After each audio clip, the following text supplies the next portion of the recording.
Shalom Bapak Ibu Saudaraku yang terkasih dalam nama Tuhan Yesus Kristus. Shalom. Puji nama Tuhan.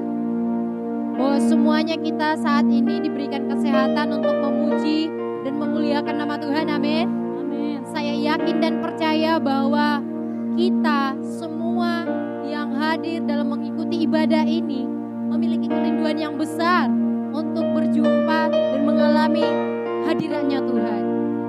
Dan mari kita persiapkan hati kita, pikiran kita untuk kita beribadah kepada Tuhan. Haleluya Yesus.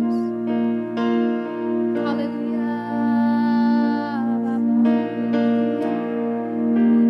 Kudus, kuduslah Tuhan. Dia Allah yang kudus, Dia suci, dan Dia yang layak dimuliakan.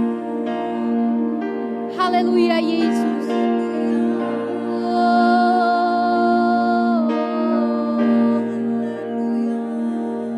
Haleluya. Suci, suci, suci. Suci, suci, suci. Tuhan Maha Kuasa. Dikau kami puji di pagi yang teduh.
pujian bagimu. Mari angkat kedua tanganmu dan sembah Dia. Sebab Dia Allah yang Maha Kudus. Dia Tuhan di atas segala Tuhan. Dia Allah yang hidup. Dia suci. Haleluya.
Bagi nama Tuhan, sebab Dia yang layak dipuji, dan kita mau bersorak bagi Dia. Mari kita tinggikan namanya. Haleluya.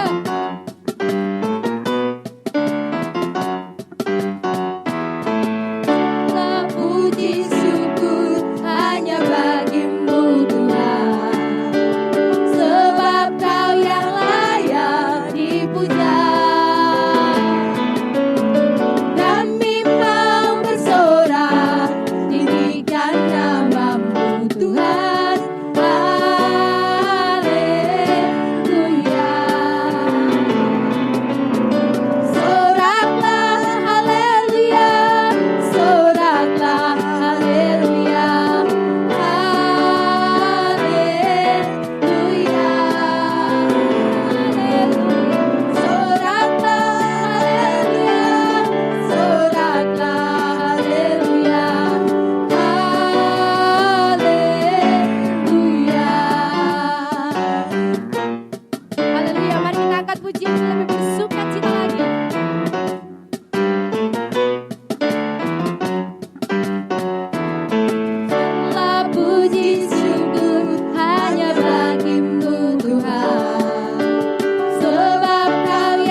kasih-Nya tidak pernah berkesudahan. Amin. Mari kita puji Dia, mari kita agungkan namanya. Haleluya. Tuhan Yesus baik dari sekarang, dulu, sekarang, dan sampai selama-lamanya. Tuhan Yesus baik. Haleluya. Ada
siapkan hati kita untuk ditaburi oleh kebenaran firman Tuhan.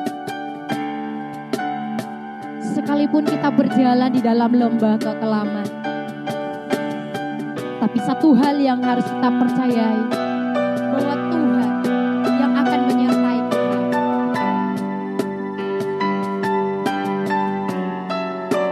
Tuhan yang akan bersama-sama dengan kita.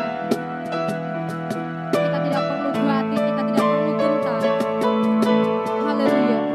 Mari kita angkat pujian ini.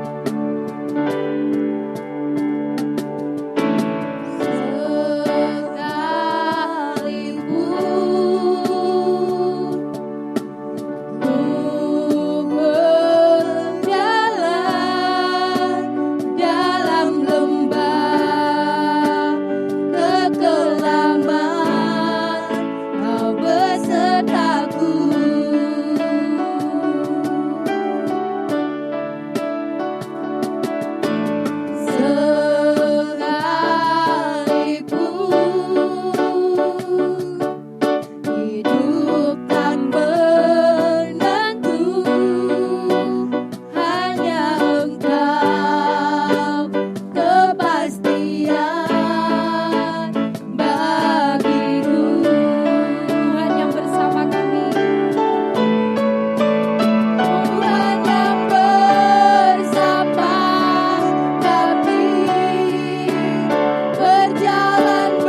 Selamat pagi Bapak Ibu yang disayang Tuhan Yesus, khususnya para ibu yang hari ini merayakan Mother's Day. Happy Mother's Day untuk para ibu.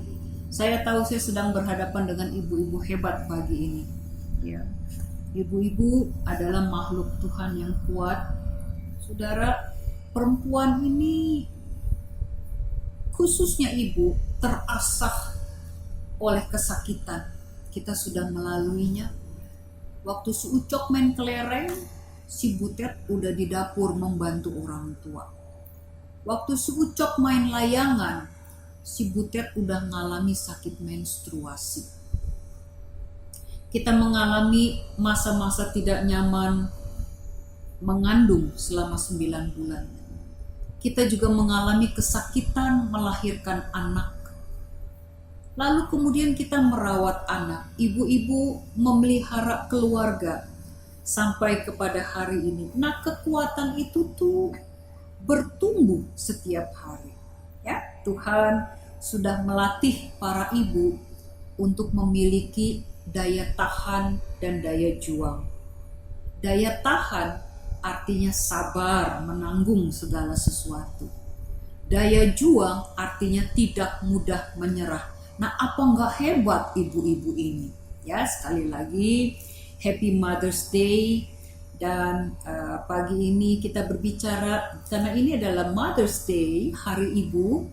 Jadi kurang lebih kita akan bicara mengenai hubungan antara orang tua dengan anak-anak, ya, peran kita di dalam bagian ini. Saya tidak mengatakan bahwa hanya untuk ibu saja. Dalam hal pendidikan anak, firman Tuhan mengajar kita, suami dan istri, parents, orang tua, untuk mendidik anak-anak mereka ajaran dan nasihat Tuhan. Ya, Efesus pasal yang ke-6 ayat yang ke-4. Ada sebuah cerita tentang 600 anak remaja di penjara New England di Amerika yang bercerita tentang alasan kenapa mereka masuk ke dalam penjara. Sebagian mereka mengatakan bahwa bapak mereka pemabuk. Sebagian mengatakan mamah mereka pemabuk. Sebagian lagi mengatakan bahwa mereka pergi keluar rumah tanpa pengawasan dan gak diperdulikan oleh orang tua. Sebagian mereka mengatakan bahwa mereka punya rumah, tapi di dalamnya gak ada aktivitas yang mereka bisa nikmati. Dan semuanya memiliki satu kesamaan. Tidak ada gereja dan tidak ada pengajaran firman Tuhan di dalam rumah mereka. Saya melayani di penjara di LPKA, Pak Benget yang lebih sering, ya. Pak Benget melayani di LPKA, ini lembaga pembinaan khusus anak, dan LPP gabung yang di Batam ini. Nah, mereka punya kesamaan juga dengan kisah tadi 600 anak remaja di Amerika. Sama. Tidak ada pengajaran Alkitab di dalam keluarga. Itu sebabnya mereka bertumbuh sebagai anak-anak yang memiliki kebutuhan khusus yang mereka merasa mendapatkan kepuasan itu tuh di luar rumah. Bapak Ibu, semuanya berawal di dalam keluarga. Yakobus pernah mengatakan demikian. Kelakuan anak yang tidak benar adalah kesalahan orang tua. Alkitab sudah mengatakan kepada kita, sudah mengajarkan, sudah memerintahkan bahwa orang tua harus mendidik anak-anak mereka ajaran dan nasihat Tuhan. Mari baca bersama-sama di dalam Ulangan pasal yang ke-6 ayat 6 sampai ayat yang ke-7. Ulangan 6 ayat 6 sampai 7. Apa yang kuperintahkan kepadamu pada hari ini, haruslah engkau perhatikan. Haruslah engkau mengajarkannya berulang-ulang kepada anak-anakmu dan membicarakannya apabila engkau duduk di rumahmu, apabila engkau berbaring, dan apabila engkau bangun. Bapak Ibu, saya mau bertanya. Apakah Bapak Ibu mengajarkan firman Tuhan berulang-ulang kepada anak-anakmu? Apakah perintah-perintah Tuhan ini diajarkan senantiasa. Apakah topik tentang Tuhan ini yang banyak dibicarakan di dalam rumah? Dulu saya punya tetangga orang Myanmar. Kami biasa tukeran makanan, suka saling mengantar makanan. Hari itu waktu saya bagi makanan kepada tetangga saya ini, saya menyaksikan sebuah pemandangan yang wow, itu menyentuh hati saya. Saudara tahu, saya melihat sang bapak sedang mengajar anak-anaknya kitab suci mereka. Dan pemandangan seperti ini belum pernah saya jumpai di dalam keluarga-keluarga Kristen. Orang Kristen jarang yang punya kesempatan mengajar anak-anak mereka perintah-perintah Tuhan. Bukan karena terlalu sibuk, tapi karena menganggap ini kurang penting. Itu sebabnya tidak diusahakan. Itu sebabnya Bapak Ibu bersiaplah untuk menyambut generasi yang anti Tuhan. Kenapa Ibu Sani mengatakan demikian? Ya udah, kita jarang mengajar perintah-perintah Tuhan. Kita jarang mengajar kebenaran-kebenaran Tuhan kepada anak-anak kita. Sedangkan setiap harinya mereka bergaul dengan internet, indoktrinasi internet. Ini yang masuk kepada anak-anak. Nah, kita nggak tahu apa yang mereka lihat di internet. Mungkin juga lebih banyak kepada pengajaran-pengajaran yang anti Tuhan atau hal-hal berdosa. Bapak Ibu, pada waktu kita mengajarkan firman Tuhan kepada anak-anak kita berulang-ulang, kita sedang melaksanakan amanat agung di dalam rumah kita sendiri. Kita sedang memuridkan anak-anak kita. Kita mengajarkan kepada anak-anak kita semua yang Tuhan sudah perintahkan kepada kita.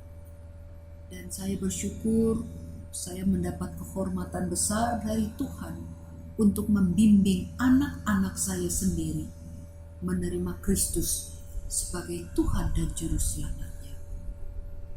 Saudara, di dalam 2 Timotius pasal yang ketiga, ayat yang ke-16, firman Tuhan mengatakan, firman Tuhan itu mengajar. Firman Tuhan itu menyatakan kesalahan. Firman Tuhan itu memperbaiki kelakuan. Firman Tuhan itu mendidik kita di dalam kebenaran. Tanpa Alkitab yang mengubah kehidupan, tanpa Alkitab yang mengoreksi hidup kita, kita ini akan menjadi monster atas sesama kita. Mengomentari maraknya penembakan di sekolah-sekolah di Amerika beberapa waktu yang lalu yang dilakukan oleh siswa dari sekolah itu sendiri, wartawan bertanya kepada Anne Graham, mengapa Tuhan membiarkan hal itu terjadi? Anne Graham menjawab si wartawan itu dengan pertanyaan juga. Bagaimana mungkin hal itu tidak terjadi? Alkitab yang mengajarkan harus saling mengasihi. Alkitab yang mengajarkan jangan membunuh dilarang diajarkan di sekolah-sekolah umum. Bapak Ibu, mana ada di dunia ini buku yang memiliki efek mengubah seperti Alkitab? Kenapa? Karena di dalamnya setiap kata-kata itu ada roh Allah yang menghidupkan, roh Allah yang mengubahkan hati manusia. Nah, bagaimana kita bisa berharap bahwa anak-anak kita, mereka akan tumbuh menjadi anak-anak yang baik, anak-anak yang memiliki akhlak yang mulia dan berguna bagi masyarakat tanpa pengajaran Alkitab di dalam rumah? Bapak Ibu, anak-anak ini bukan hanya sekedar keturunan biologis Bapak Ibu, tapi mereka adalah milik Allah. Allah lah yang menciptakan mereka. Saya mendapat dari internet Saudara, ada beberapa tipe orang tua. Ya. Yang pertama, orang tua yang permisif. Artinya orang tua yang menghindari konfrontasi dengan anak, lalu tidak ada instruksi dan cenderung lemah. Seperti Imam Eli, gak berani menasehati anaknya. Lalu yang kedua, orang tua yang agresif. Ini adalah tipikal orang tua yang otoriter, sedikit-sedikit hukum, salah sedikit hukum. Sehingga kemudian yang terjadi adalah jarak emosi antara anak-anak dengan orang tua. Yang ketiga adalah orang tua yang asertif. Ini adalah orang tua yang punya standar yang jelas, tapi fleksibel. Ya, dan demokratis. Nah, Tuhan mau supaya kita menjadi orang tua yang sesungguhnya. Bapak Ibu, saya paham bahwa kita adalah produk dari orang tua kita, sehingga kadang-kadang trauma-trauma masa kecil kita itu terbawa kepada hari ini. Misalnya, kalau Bapak Ibu diperlakukan keras oleh orang tua, memiliki papa yang keras, menghukum, kasar, otoriter, kemungkinan itu juga yang akan bapak-bapak lakukan kepada anak-anakmu. Kalau dulu bapak-bapak dikerasin, maka bapak-bapak akan kerasin anak-anakmu hari ini. Itu yang terjadi, semacam pembalasan dendam gitu. Nah, dulu kita diperanakan, ya, kita ini produk orang tua kita diperanakan menurut rupa dan gambar orang tua kita, betul. Tetapi setelah kita menerima Kristus sebagai Tuhan dan Juru Selamat kita, kemudian kita dilahirkan kembali menurut rupa dan gambar Allah. Itu sebabnya hari ini kita hidup nggak di bawah pola orang tua kita, tetapi ada di bawah sesuai pola ilahi. Jadi sedapat-dapatnya bahkan ya kita berusaha supaya apa yang dulu pengalaman pahit yang kita alami pada masa kecil gak perlu anak-anak kita ini mengalami. Saudara, setiap anak itu lahir ke dunia membawa serta tujuan ilahi. Nah, peran kita sebagai orang tua ini adalah mengantar anak-anak kita sampai kepada tujuannya Tuhan. Saya mau mengutip tulisan dari Dr. Andik Wijaya. Beliau adalah seorang konsultan dan penata laksana seksual dan reproduksi. Beliau katakan demikian, jangan menghabiskan energi untuk menginginkan yang dimiliki anak-anak orang lain, sampai kita kehabisan waktu untuk mempertajam yang Allah berikan kepada anak-anak kita.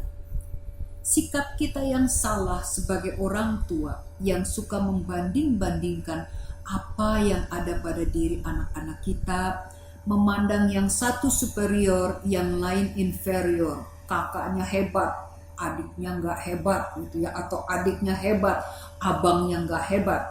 Itu bisa menjadi pemicu bagi anak-anak kita untuk mengubur talenta yang mereka miliki.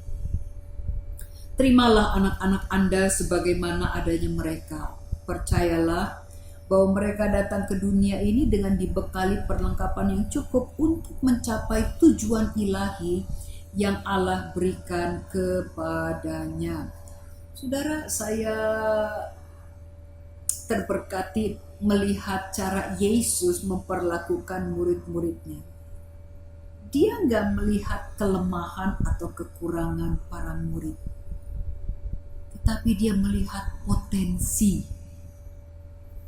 Dia tahu akan jadi apakah para murid ini di tangan dia. Nah, hendaknya kita juga berpikiran demikian. Jangan melihat kekurangan anak-anak kita yang sedikit, sehingga kemudian kita mengabaikan kelebihannya yang banyak. Waktu kita orang tua menyerahkan anak-anak kita kepada Tuhan, kita tahu mereka akan jadi apa di dalam tangan Tuhan. Ya, mereka akan jadi orang-orang besar.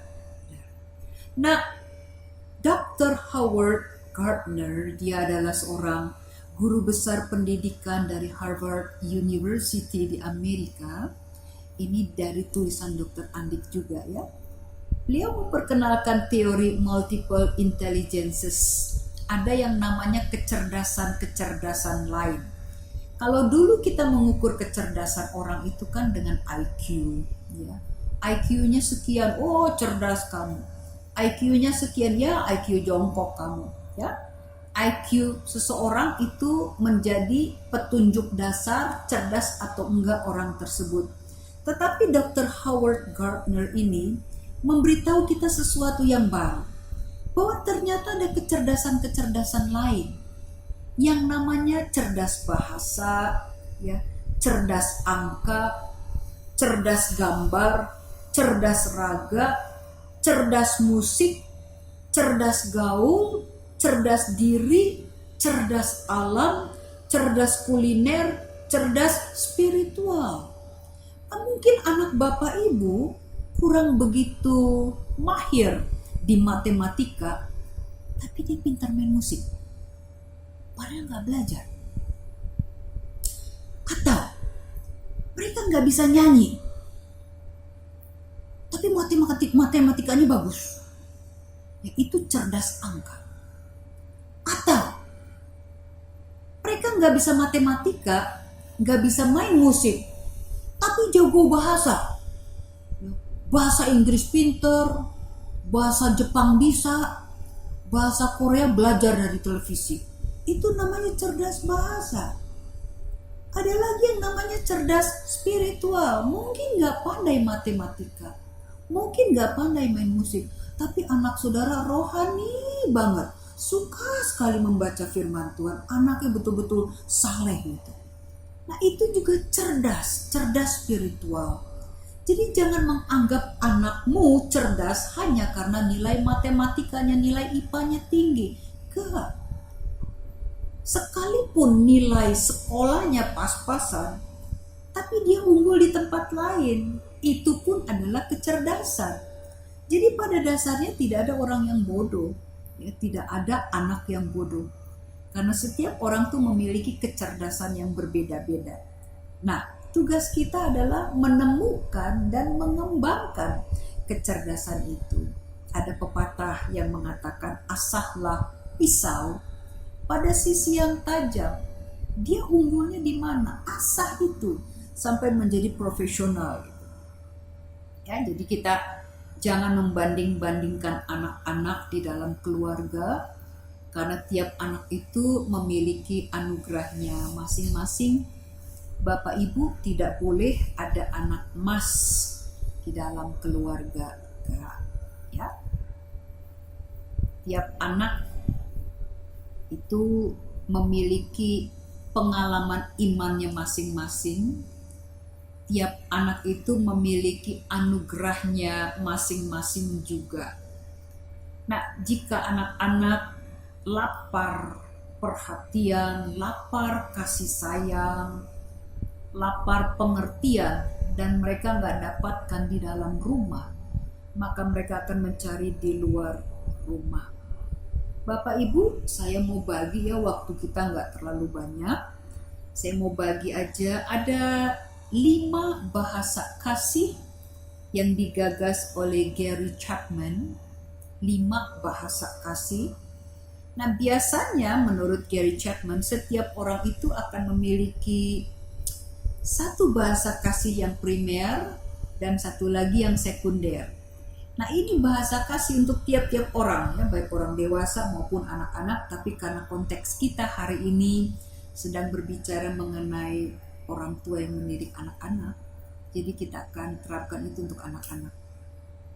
Jadi 5 bahasa kasih ini, ya, Bapak Ibu bisa cek anak-anakmu ini adanya di mana. Yang pertama, kebersamaan. Yang kedua, pujian atau peneguhan. Yang ketiga, sentuhan fisik. Yang keempat, hadiah. Yang kelima, tindakan melayani. Ya, sekali lagi ya. Yang pertama kebersamaan, pujian, sentuhan fisik, hadiah, dan tindakan melayani. Jadi ada satu ibu yang jalan-jalan ke luar negeri, lalu kemudian dia pulang membawa oleh-oleh untuk 2 anak laki-lakinya. Sebagai mama yang adil, ibu ini membeli barang yang sama untuk oleh-oleh kedua anaknya. Waktu anak pertama menerima oleh-oleh dari mamanya, anak ini berteriak kegirangan dan mengatakan melompat-lompat, "Mama, engkau sayang kepadaku, engkau luar biasa." Happy sekali. Anak nomor 2 menerima barang tersebut lalu meletakkannya di dalam lemari, dingin. Sang mama bertanya-tanya di dalam hati, agak sedikit kesal. Nih anak gak tahu berterima kasih. Ia bersyukur udah dibawain oleh-oleh mahal dari luar negeri. Dan dia rasa happy dengan tanggapan respons dari anak yang pertama. Ya, dia begitu bahagia. Nah, sebenarnya begini, bukan ini anak gak tahu berterima kasih, tapi bahasa kasihnya tidak terpenuhi. Anak nomor 1 ini rupanya bahasa kasihnya yaitu hadiah. Jadi pada waktu dia diberi hadiah klop, kebutuhan dasarnya tercukupi. Sedangkan anak nomor 2 bahasa kasihnya bukan hadiah. Mungkin bahasa kasihnya adalah sentuhan fisik. Dia lebih suka dipeluk, ya disayang-sayang, dicium. Gak usah kasih hadiah. Pada waktu dia disentuh aja, waktu dia disayang-sayang, dia dipeluk, dia merasa sudah dikasihi, sudah dicintai. Jadi kita para orang tua perlu menganalisa, kita perlu menemukan bahasa kasih anak-anak kita ini apa saja. Karena gak semua anak itu bahasa kasihnya sama. Ya, jadi jangan pukul rata memperlakukan semua anak yang sama, memperlakukan semua anak secara sama, dan kita merasa itu adalah sebuah tindakan adil dari orang tua. Tidak, dan tiap anak memiliki kebutuhan yang berbeda.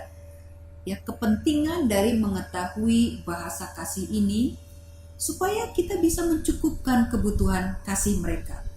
Pada waktu mereka tercukupi kasih di dalam rumah, ya, pengertian itu tercukupi di dalam rumah, mereka nggak akan cari keluar.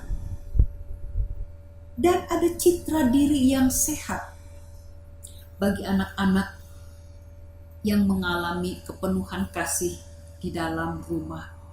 Bapak Ibu, di New York, Amerika pada abad ke-18 ada 2 keluarga ya, yang sama-sama hidup di kota yang sama pada waktu yang sama, tapi berbeda hasil.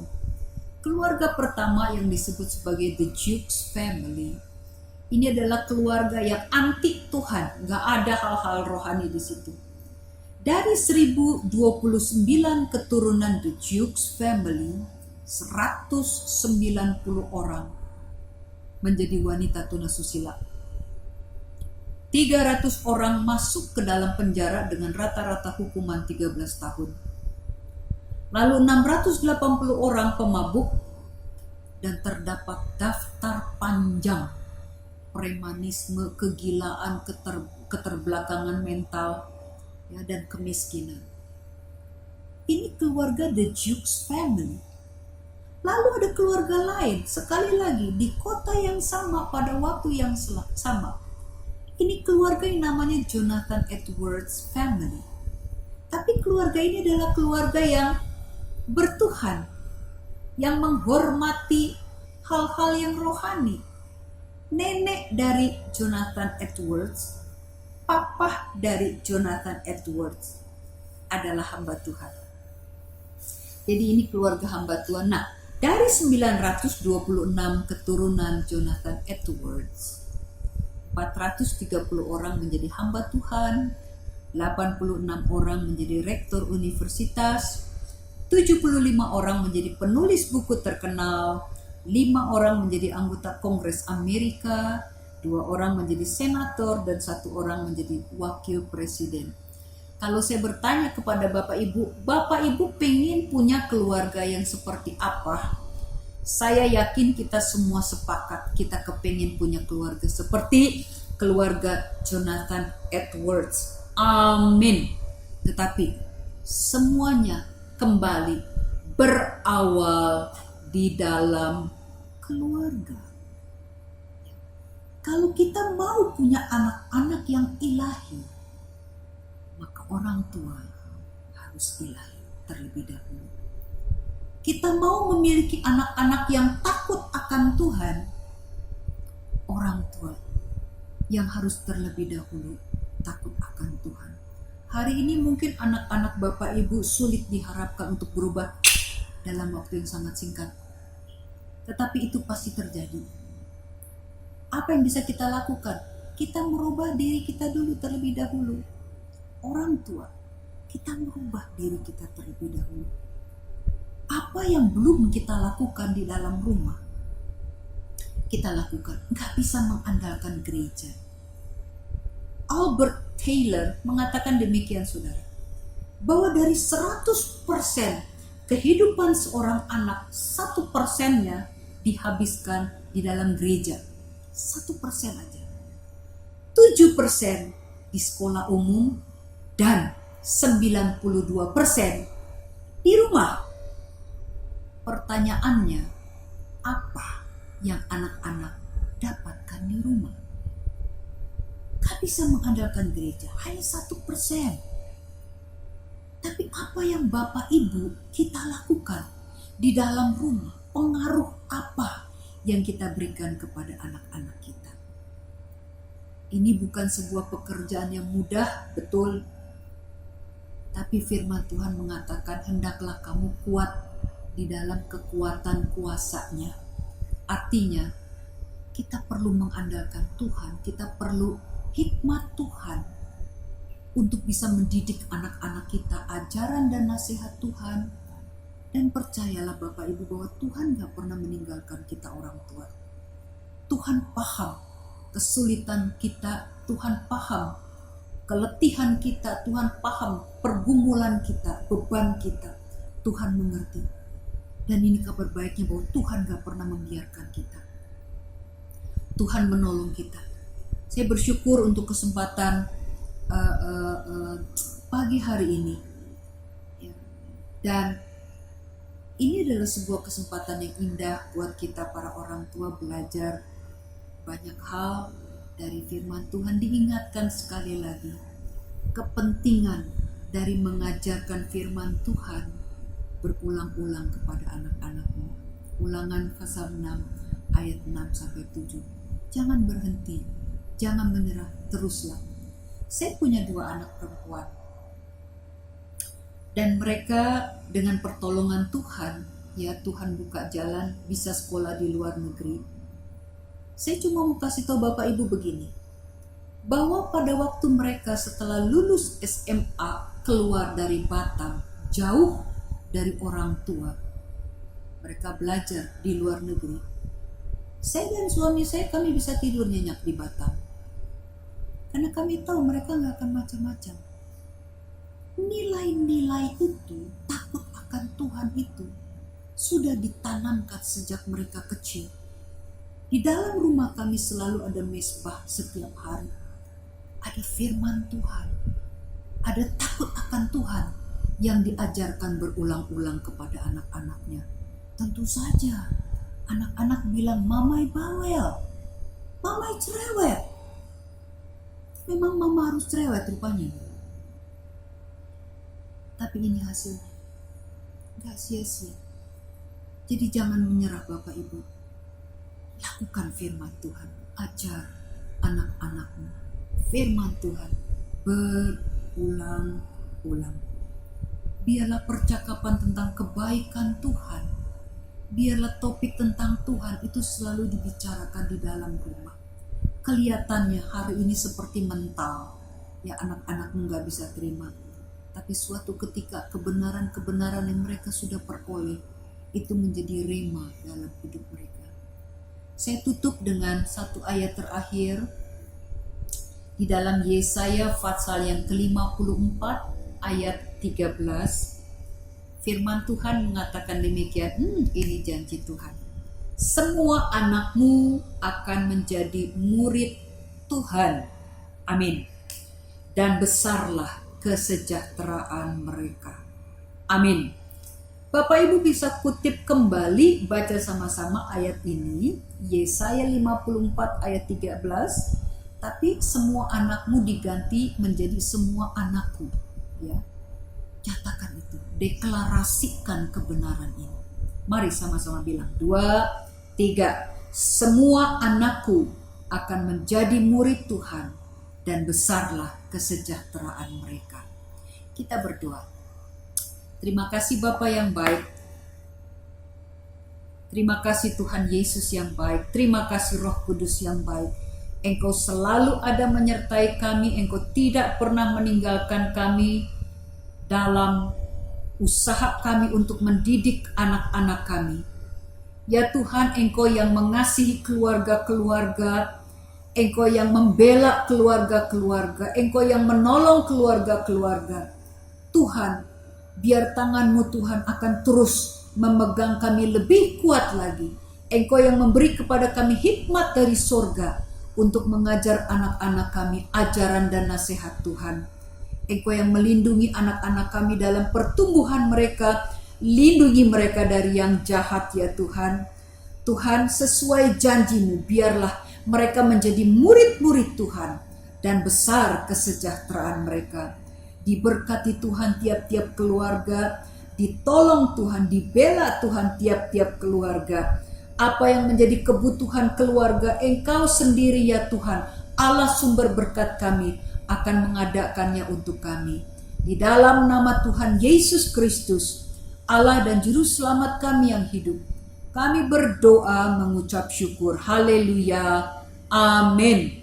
Tuhan berkati Bapak Ibu. Haleluya.